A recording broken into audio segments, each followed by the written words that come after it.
time for a short break. When we return, we spend a bit more time looking at the Nigerian economy. How does a government put money in people's pocket? How do we make it possible for Nigerians to earn an honest living? Join us after the break.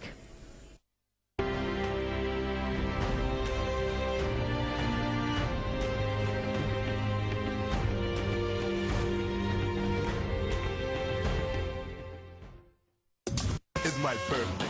On Wednesday, it's my wedding anniversary, so I'm planning something special. Oh, I almost forgot. I had a little fire in my office on Tuesday, but I had a plan for that too. Good news. Friday, I'm on leave. Sunday, my wife and I are going on vacation.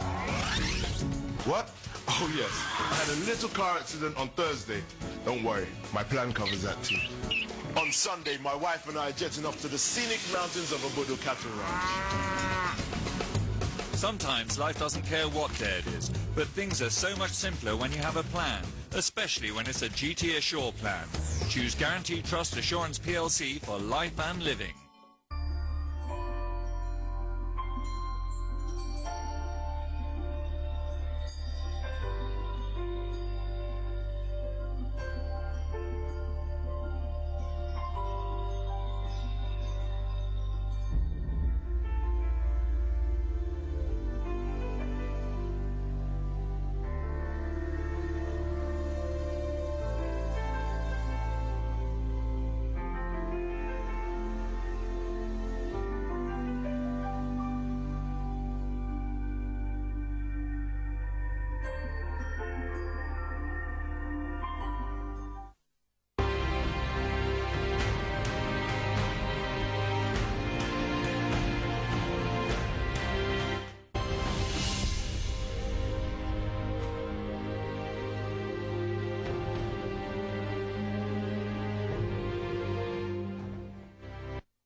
Vote for nourishment. Vote for Cowbell. Cowbell.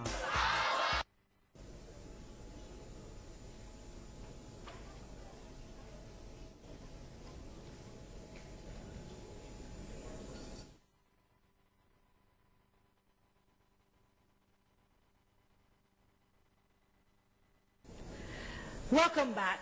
You are watching the 2011 NN24 presidential debate. Now, Malam Shekarau, let me start with you for this particular section of the program. What would you do if you are elected as president to provide adequate and sufficient power supply so that the Nigerian economy can be kick-started? Thank you very much. It is a reality that the issue of power supply is the backbone for the development of our economy. The federal government has been attempting, of course, without achieving any success so far.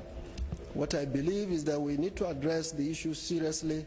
I am totally for the decentralization and privatization of the power sector, and also encourage the various segments of the society, be it the private sector, the public sector, to come together and create an environment that will enable investors to come into this sector. This has been said, but it has never been practicalized. That is why up till today, a number of states, including my state, we have done a lot of effort to bring in investors into this sector, but the various cumbersomeness of the process, the procedure. Remember, the federal government, that is the power holding company, is still owning the transmission and the distribution network. So even if you bring an investor that is coming to generate energy, you have to go into discussion which is not within our control at the state level and the private sector about the distribution network and the transmission network. So what we need to do is to make sure this sector is totally decentralized, but before you do that, you need to bring it up a little bit so that it will attract investors to come into it.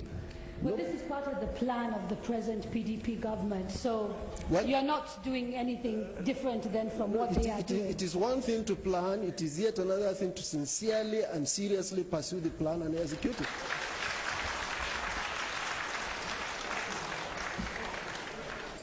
General Muhammadu Buhari, are you satisfied with what the present PDP government is doing to try and resolve the power sector issues in Nigeria? Certainly I am not. We have to try and see where were we in 1999. How much have we spent on power from then to now? What is on the ground now? Now, we are still revolving around 4,000 megawatts. This is what we were in 1999 after spending between $12 and $16 billion.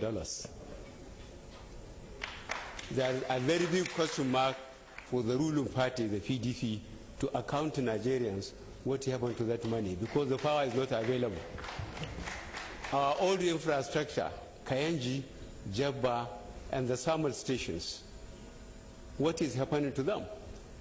One would have thought they would first be brought into stream properly by optimum power from them, instead of going to build another 7 thermal stations, which none is on the ground yet, as far as we know, and we are not sure where the money is. There is going to be, and there is a very big question mark on how the infrastructure has virtually collapsed.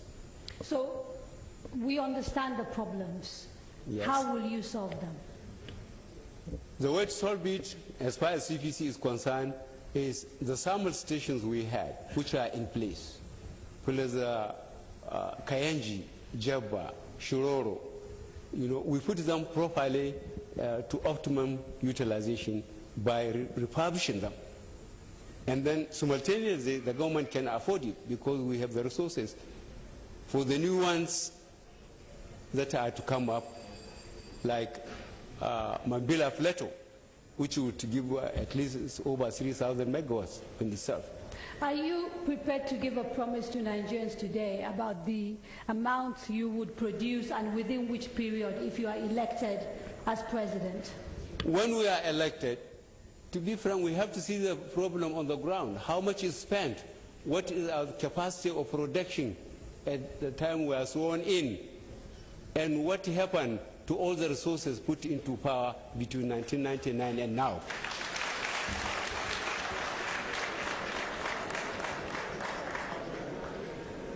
Your time is up, but I have to pursue that. I can't let it go. When you say you have to see what has happened to the resources that have been put into power, are you suggesting you'll be investigating past governments? Well, we have to find out what happened to the resources.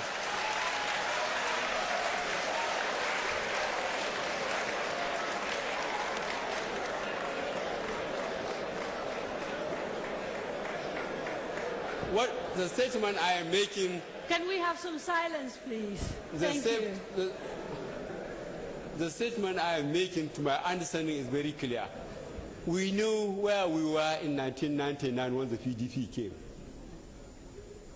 We will find out how much we spent up to today and how much power we have now. We know we had about 4,000 kilometers in 1999. We don't have more than that. And we have between 15 to 16 billion dollars, not naira. Okay, thank you so much. In between. Thank you. Now, Malam Nuhu Ribadu, in the generous answer, I think we can be allowed to infer that he is not totally happy with the way the funds that have been allocated to power have been spent. Do you see this as the major reason why we have an inadequate power supply, or do you think there are other issues that make it very difficult for us to get to where we're going? You know what? Frankly speaking, it's not time of blame. The blame game should be over. We want action, we want electricity, Nigerians want to see light. And that's what we are going to do. I have 4 things that we are going to do, given the chance. First and foremost, we have to clear it and remove this confusion that is ongoing. Today in Nigeria, you don't even know who is the person in charge of our power sector. Is it the president? Is it the IPP? Is it the advisor? There are about 6, 7 agencies competing on who to control and direct our power problem and solve it. It's not possible for you to get results under this situation. We will sort it out. We will clear right.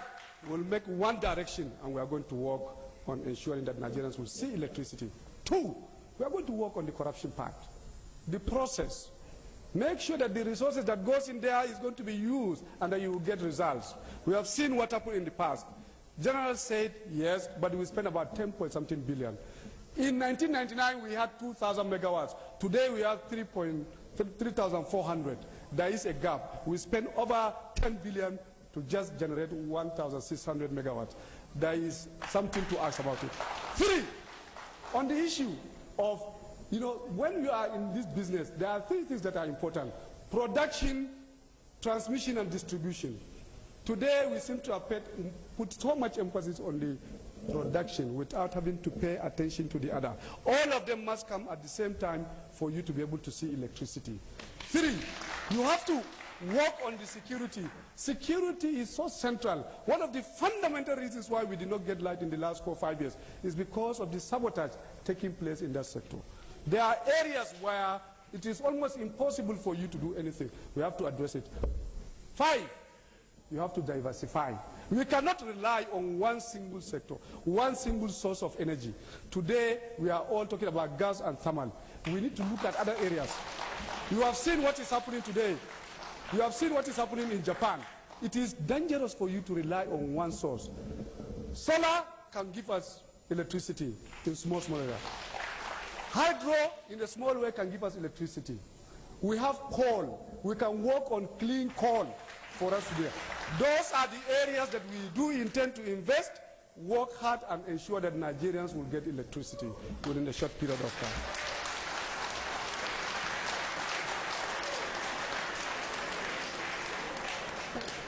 Thank you very much, Madam Nuribadu. Now let me go back to Malam Shekarau. Power, of course, is just one of the infrastructural issues we have in Nigeria. There are many others. We have issues with roads. People die regularly on our roads. The impact of roads means also goods and services. People are not able to move freely and as they should. Air travel is perhaps one of the safest ways to move things in Nigeria now, but of course we know that is very expensive. I'd like to get a sense of what your party and you as president will do to sort of address the other infrastructural problems in Nigeria. Well, I think the general problem of provision of infrastructure in Nigeria is not necessarily about the planning of what is required and what Nigerians would like to see. It is the same problem of lack of sincerity and commitment to service. We've just heard from my colleagues how much the amount of billions of dollars that the federal government, the PDP government, has sunk into the power and the energy sector, and nothing to show about it. The services are not there, the money. I think the same goes with the road infrastructure and most of the other infrastructure. When we come on board, given the chance, we are going to ensure sincerity of purpose and commitment to the service of the people and judicious management of resources. If I may give you an example quickly, this morning before I left Kano, I commissioned 150 million liters of water per day, the biggest in West Africa, and we learned there is a PDP state in Nigeria today executing the same project of the same magnitude has so far spent 20 billion and is still not completed. Now, if I understand it correctly, though, that project that you've made a reference to is not operating at full capacity. It's not? It's not operating at full capacity. That is my understanding. No. It is not operating full capacity because of the failure of the energy, the power. We haven't enough power to mobilize all the 4 big pumps. We have to be alternating the pumps. We haven't the power to do that. We've bought generators, new generators are there, that they're not strong enough. We're now trying to tap from the major line that has passed through the state. We've taken permission from the late President Eradu has given us. We're spending over ₦1 billion to make the water works work. We've spent ₦6 billion to give people of Kano 150 million liters of water. But because of our inability to ensure a regular and reliable source of energy, we're not getting the best and the maximum services of this water supply. So all I'm saying is that most of the problem of this infrastructural provision in Nigeria is not that we haven't the human capacity, we haven't the personnel to do it. It is the problem of insincerity and corrupt practices that go into this system. And it's one of the things that we will be sure to check. And if you want to succeed in the implementation of any program, I give 5 cardinal major points. Number 1, there must be sincerity of purpose. Number 2, there must be proper planning.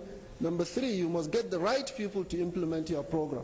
Number 4, there must be judicious management of the resources. And finally, exemplary leadership in the people.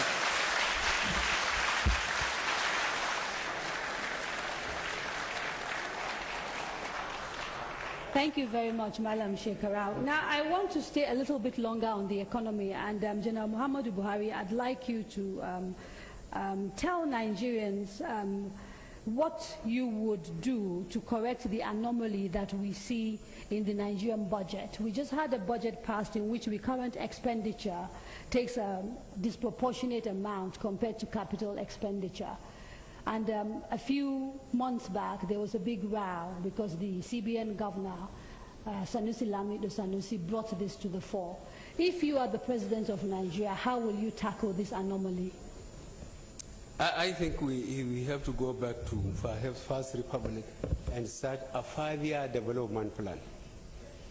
Our state of development and the infrastructural requirement to create employment and wealth, I think, cannot be done on ad hoc basis. The poverty and the disease that are so prevalent in Nigerian society is very disappointing. To put the economy correct, we have to do the infrastructure, and we are talking about power. We have to get power, get the factories open, we get people employed, and we get the goods and services. Power is central to getting the industries once more and getting people employed. Thank you very much, General Buhari. But I want to follow this a little bit further, because issues of recurrent expenditure are to do with over-bloated salaries of civil servants and public servants giving themselves allowances, of legislators that basically sit in the House and they get a budget and they decide they want to add a little bit more to it. And while I understand what you're saying about the Nigerian economy, these are some of the other problems. How will you deal with those things? Well, I have already made a statement about that I will have to persuade Nigerian legislators to accept much less. Because, well, I said I will persuade them when I become the president. I think it's almost immoral where a Nigerian legislature is earning more than the President of the United States. Thank you very much, General Buhari. Malam Nuri Badu, how will you correct this anomaly? As the President of Nigeria, I will change it. How? I will make sure, because I make the budgets. I send it to the National Assembly. It is my government, though I work with the National Assembly, but it is our responsibility as a president and the team that you have who will lead and then give the direction and the economic chart of the country. What if they refuse? I will insist that the resources, the money that we have, will go to growth and development, not just to continue to service government. It is not right. It's not possible for you to continue to take 75% of what you have and continue to just run government. How do I do it? Simple. Today, in this country, you have over 500 agencies and parastatals. We do not need them. We will reduce them. We will make them in the way that they do not have to come around. We do intend to also redirect the economy to the private sector, concessioning, get the private sector to participate. I'm afraid I've been told that your time is up. I'd like you to take a stab at that question, please, Malam Shekarau. Problems.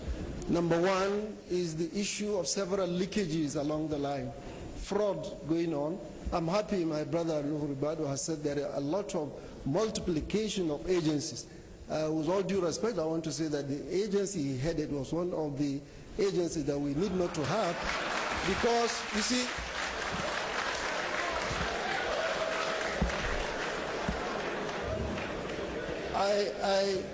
I've held the view that federal government has been creating agencies for selfish interest. The EFCC, the ICPC are glorified police stations, because they, if you had pondered the activities of the police, I once heard my brother on TV one day saying, when he was asked, what is the miracle of your performance? He said he had all he wanted in terms of funding. Have you funded the Nigerian police and they have failed to perform? Give them the funding. If you had funded them, they will be able to work. So there are a lot of wastages. We are creating agencies we do not require. And then secondly, thank you very much, Malam Shekarau. I'm afraid I have to stop you. Thank you. Okay. Now, I'd like to, at this stage of the competition, begin to take questions from members of our audience who've actually written and sent little scripts, and also some of our sponsors. This particular question comes from one of the foundations that supported this debate, the Tony Elumelu Foundation. Basically, the question says, I want to know what the candidates will do to promote entrepreneurship if elected into office. And I'm happy for any one of you to start answering that question. Entrepreneurship. The Tony Elumelu Foundation wants to know what your plans are for promoting entrepreneurship in Nigeria. I can start. Okay. Thank you. This is the direction. If this economy is going to improve, it has to go the direction of the private sector. The business of government to make an enabling environment for the private sector to really strive, to work hard, and we get the maximum out of our own people. It is the belief of the ACN, and indeed myself and my team, that it is Nigeria, the Nigerian people, that you must invest in. Investing in the people is what is going to address the problems. And the people are in the private sector.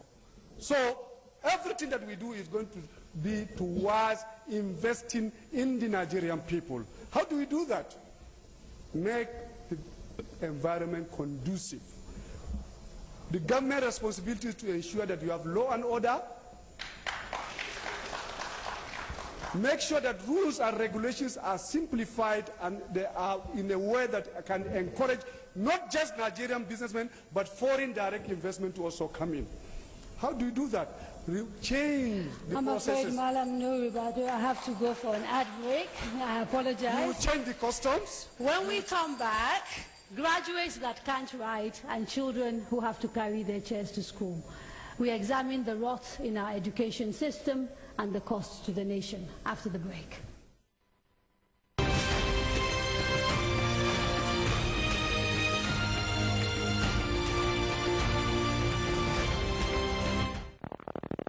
A world in need of direction. A nation in search of transformation. Benson Idahosa University is raising leaders to lead the change through academic excellence, entrepreneurship, and professionalism.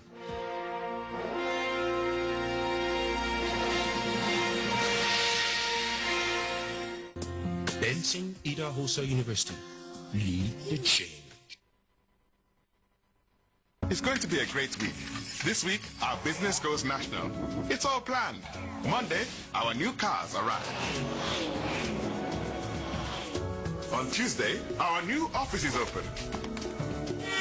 We had a little road mishap on Wednesday, but our plan covered that too. Now Friday is our public offer. What? Oh, there was a small burglary at the office on Thursday. But our plan covers that as well. Where are we? Sunday.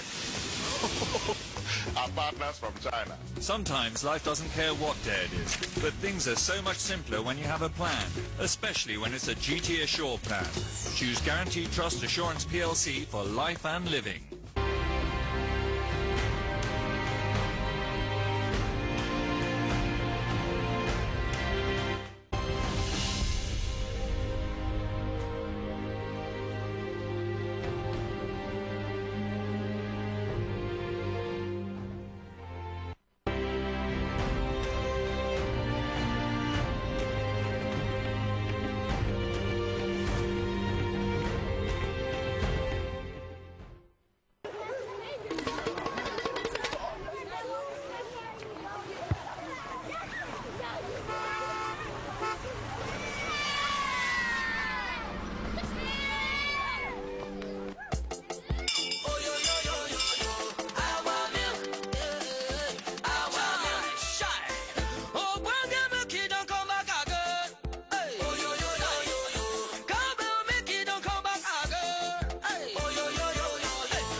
Vote for nourishment. Vote for cowbell. Cowbell.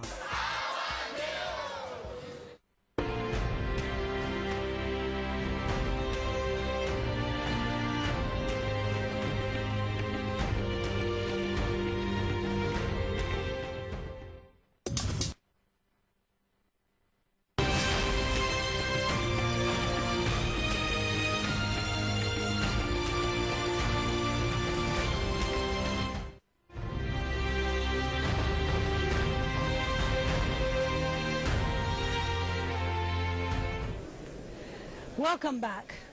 If you're just joining us, you're watching the 2011 NN24 presidential debate. My name is Kadria Ahmed of Next Newspapers.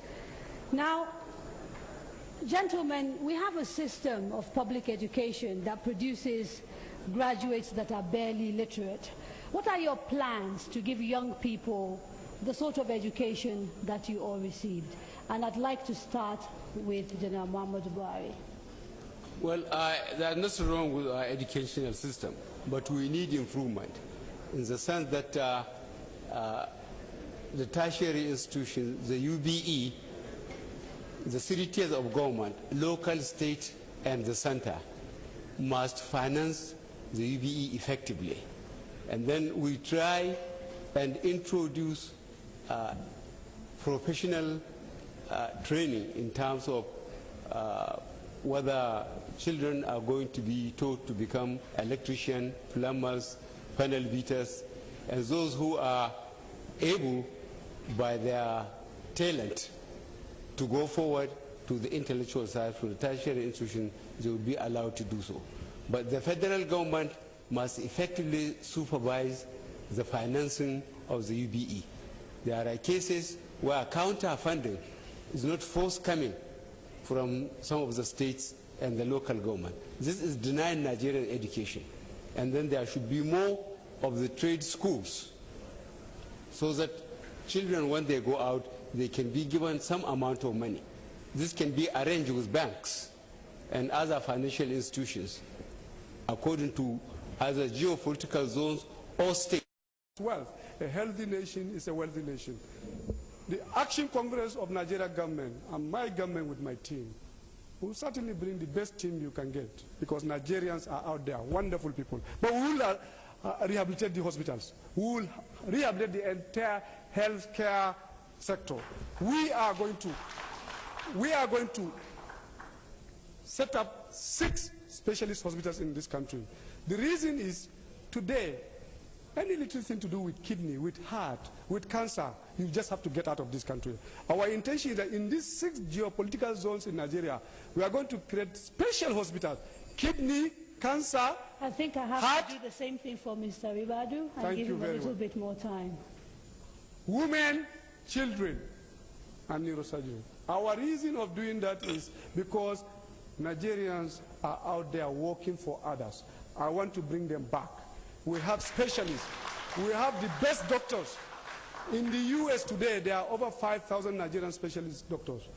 We will do whatever we can do to ensure that they come back, and then they will meet facilities on ground here where they are going to serve their own people. I do intend to do that. We also will engage the private sector. Private sector can play a role in health delivery. We have a now healthcare scheme, insurance. We will strengthen it. It's not bad, but we can do better. We do intend to fund drug manufacturing, not just to say that we are going to stop bad drugs coming into our country. We will create good drugs. We will manufacture them internally in Nigeria. We are not going to wait for a corrupt government official at the border, custom, or the port will allow fake drugs into our own country. We will manufacture them here, and it is possible that we can do it. Those are some of the specific things. Malam Lu, thank you so much. Now, we have to go to an ad break in about 1.5 minutes, but very quickly, there's a question I must put to all of you. Disproportionate amount of leaders we've had in Nigeria have been from the north. Why shouldn't a southerner be the next president of Nigeria? You are all northerners sitting on this stage, and we have to do this very quickly. Want to start now? Yes, please. Okay. I think, you see, one has to look at the records with a very clear perspective. When you talk of Nigerian leaders right from independence, what proportion of it is military, what proportion of it is democratically elected leaders? Because if by any chance, by accident of service, accident of history, you get chains of military people taking over government, and largely they are from the north, that is an accident. It's not, as far as I'm concerned, but when you're talking of the democratically elected people, I think the field should be open. This is democracy. And this is why all of us, I am not contesting simply because I'm a northerner. I am contesting because I know I can do it, and I'm presenting myself to contest. So thank you very much, Malam Shekara. I have to go for an ad break, and when we come back, we will carry on this conversation from where we stopped. Okay. Join me after the break.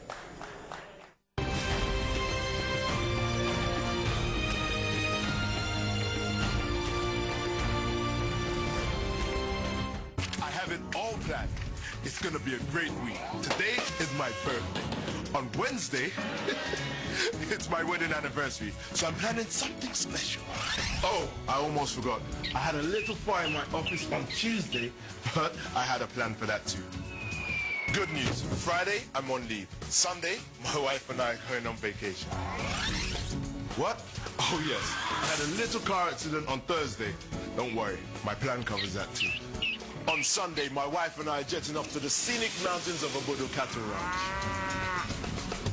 Sometimes life doesn't care what day it is, but things are so much simpler when you have a plan, especially when it's a GT Assure plan. Choose Guaranteed Trust Assurance PLC for life and living.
for nourishment. Vote for Cowbell.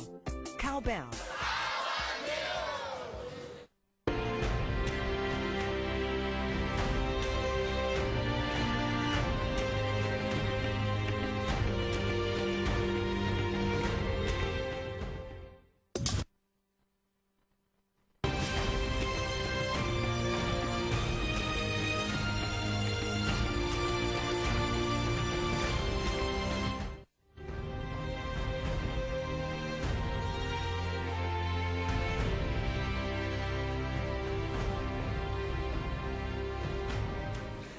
Welcome back. You are watching the 2011 NN24 presidential debate in Nigeria's federal capital, Abuja.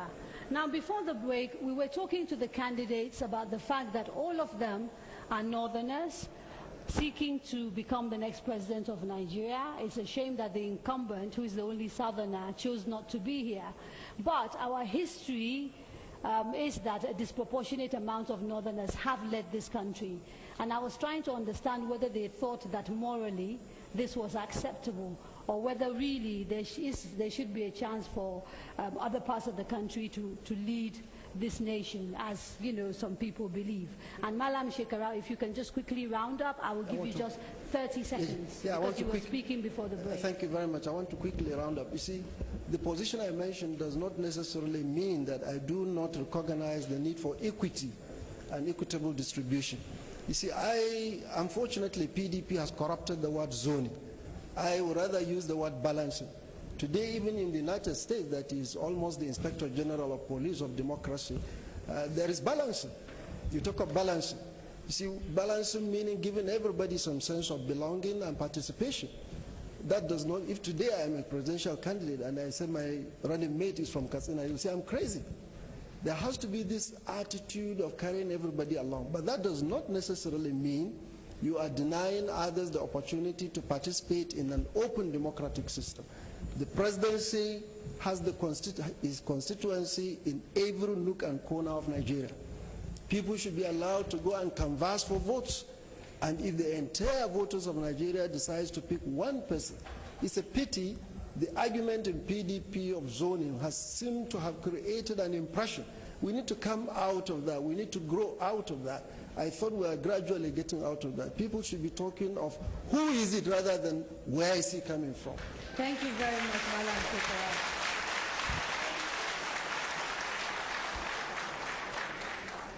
Malam Nuhu Ribadu.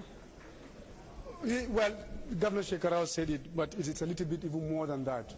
50 years after our independence, we are still talking about zone, north, south, east. I think it's time for us to put it aside. We just have to look at this country as one. Poverty, insecurity has no region, has no zone. And those are the problems that is confronting us today. What matters today in our country, I believe, is to get honest, trustworthy, competent leader that is going to address the problems of all Nigerians. You are not going to be a president of one part. You are certainly going to be a president of Nigeria. It is time for us to really put this aside and start looking at Nigeria as one. If you continue to complain, even within the zone, if you are talking about, there is this northeast part of Nigeria, northeast, that has never produced a president. What are you going to talk about it? Thank you very much, Madam Nuri Ribadu. General Muhammadu Buhari, please. Well, this zoning problem, we know who brought it. Our party, Congress for Progressive Change, we said our constituency is the Federal Republic of Nigeria. And Nigerians will have the right to choose from all other parties. We are multi-party democracy. And really, it is up to the parties to work hard and earn the respect and the votes of Nigerians. What we are fighting for is free and fair election. Let Nigerians choose whoever they want to represent them and to be their leaders in all the stages, state, federal. There is no point of anybody bringing a question from northeast, I'm from northwest, I'm from southeast, I'm from south-south. Let Nigerians make the decision. Thank you very much, Muhammad Ibrahim. Now, 4 of you are contesting for this office. There's only one chair. 18. I said 18. No, oh, sorry, 4 of you are the front runners contesting for this office. And the incumbent is not here. I'd like to get a sense from the 3 of you on stage of why you think Nigerians should vote for you and not you, and you and not you. What makes you different? Why General Muhammadu Buhari and not Nuhu Ribadu and not Malam Shekarau? Because at the end of the day, it cannot be all 4 of you or the 12 of you or the 18 of you. It's one person. That is the beauty of democracy, multi-party democratic system. I have drawn a parallel with what happened in the Soviet Union in 1991. A whole empire in the 20th century collapsed without a single shot being fired. Now there are about 80 republics. It is then that I feel that was that one I become a converted democrat, multi-party democratic system, with the biggest caveat that elections must be free and fair. Let the Nigerians decide. Yes, but why should they decide in your favor and not that of the other candidates? In other words, I'm saying you have a platform, you're talking to Nigerians, tell Nigerians why they should elect you and not all the other candidates, that are standing for the same office. Okay, if you insist, I will tell Nigerians why I want them to elect me. Under a different system, I have been a governor, 6 states. I have been a petroleum minister for 3¼ years. I have been a head of state. I have been a chairman of PTF. Nigerians know this. I have service to offer. I am offering myself to Nigerians to serve them. And I want a free and fair election.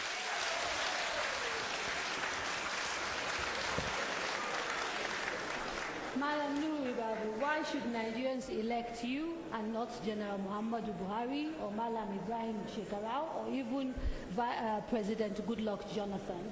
Yes, because today I stand as the symbol of change. I am the representation of the aspiration of Nigerians today. I am a young person. I am a young man. I belong to the age of leaders who are doing well in the world today. And that is where it matters. I have been in government and I have the experience in the last 25 years. Others have been in retirement in the last 25 years.